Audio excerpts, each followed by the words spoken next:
Welcome back to another Aussie Med Shoot. If you haven't already, please be sure to like, subscribe, and if you've got suggestions or any recommendations, definitely leave a comment. This tutorial is going to be on the immune system, which is broken into two large components, that being the innate and adaptive immune systems. I'm also going to talk about the important cells within these systems. I'm going to start off by talking about the innate immune system, which includes your skin, your mucus, or your mucous membranes, and quite a few cells. The important cells of the innate immune system include phagocytes, such as neutrophils, macrophages. Also, there are granulocytes, such as mast cells, basophils, and eosinophils. There are also some other important cells. These include natural killer cells and dendritic cells. I'm going to go through each of these one by one in more detail. But first, innate immunity also includes some other important non-cellular components. These are antimicrobial proteins, cytokines, which are molecular messengers, such as TNF and IL-1. Those are worth remembering. They will become important. And also, very importantly, the innate immune system includes the inflammatory response, which is vital for attracting immune cells to the relevant places. Innate and adaptive immunity differ in certain traits. For instance, innate immunity has an immediate effect. For instance, your skin is always present, and also once you get infected by a pathogen, the cells respond to that immediately. You'll find out that this is different for adaptive immunity. The next thing to know is that innate immunity has no memory. This means that on repeat exposures to the same type of pathogen, the innate immune system responds the same way. It doesn't necessarily get weaker or stronger, which again is different compared to the adaptive immune system. The next thing to understand is that the innate immune system is non-specific. It recognizes large patterns shared by groups of pathogens. This is linked to the next important trait of innate immunity, which is that it has limited diversity. Innate immune cells only have about 200 different types of receptors, which is encoded in DNA. And the final important factor that I want you to understand about innate immunity is that it doesn't recognize self. The innate immune system only responds to foreign molecules. Now I'm going to talk to you about the different cells of the innate immune system. Starting with neutrophils. They're considered the foot soldiers of the immune system. They phagocytose extracellular bacteria, such as Streptococcus pneumoniae, and then they disintegrate, form pus, and cause inflammation. But keep in mind, and you'll learn more about this later, there's good and bad inflammation. Neutrophils are considered phagocytes as well as granulocytes. Interestingly, they're also the most abundant white blood cell in your bloodstream. The final thing that I want you to understand about neutrophils is how I remember them. Neutrophils have a trilobed nucleus, so I remember them by thinking of this trilobed nucleus in an N shape. It works for me. One that I didn't mention earlier are monocytes.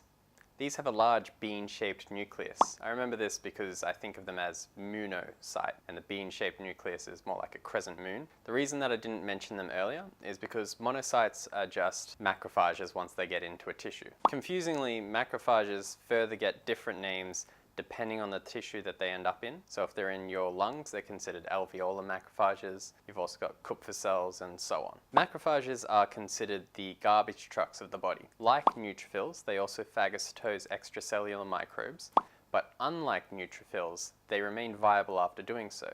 So macrophages can ingest many extracellular microbes. Natural killer cells are very large. Unlike macrophages and neutrophils, natural killer cells are able to kill infected cells. This is important for fighting intracellular pathogens such as Mycobacterium tuberculosis and also viral infections. Next up are dendritic cells. These are really important for activating the adaptive immune system.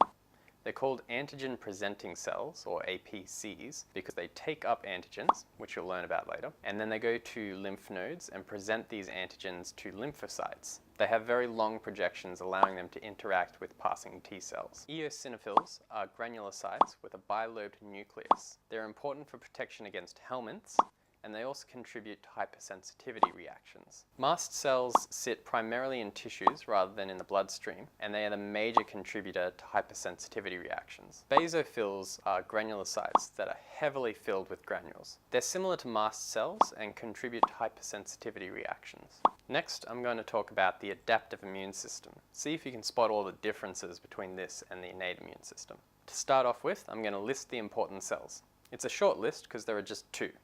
You've got T cells and B cells. The traits of adaptive immunity are that it develops over days to weeks.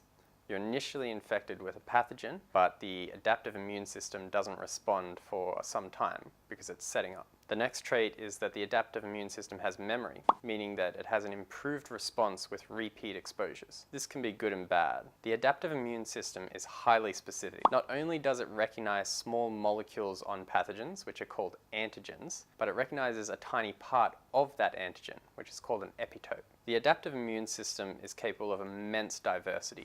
Each receptor is able to recognize a different epitope, and we're capable of producing about 10 million receptors. Now, humans only have about 25,000 genes, so obviously we can't have a gene for every single receptor. The way that we're able to achieve this is by somatic recombinations. Finally, because the adaptive immune system is capable of recognizing just about anything, it can also recognize self molecules. This is called autoimmunity. Fortunately, we have something called tolerance, which is the adaptive immune system's ability to not recognize self. This includes tolerance to yourself, as well as when mothers have a fetus in utero, tolerance to the fetus. Tolerance develops by deleting those receptors that recognize self molecules in a particular area of the body called primary lymphoid organs. Now to talk about the important cells of adaptive immune system in a little bit more detail. First off, the T cell, which has a single type of receptor on its cell surface called a T cell receptor, or TCR. This is capable of interacting directly with surface molecules of other cells. The only other important cell I'm going to discuss is the B cell. This also has a receptor on its surface, an immunoglobulin protein, but furthermore can excrete its receptor in a soluble form after being activated, at which point the B cell is considered a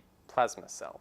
Okay, I'm going to end this video here. There's obviously a lot more to discuss about immunity, and I plan to make some other videos about it, which should be useful revision for people that have already studied it, or great preparation for people that are going into medicine next year. But I'm done for now, so remember to like, comment if you've got recommendations, suggestions, and subscribe if you haven't already. Until next time, goodbye.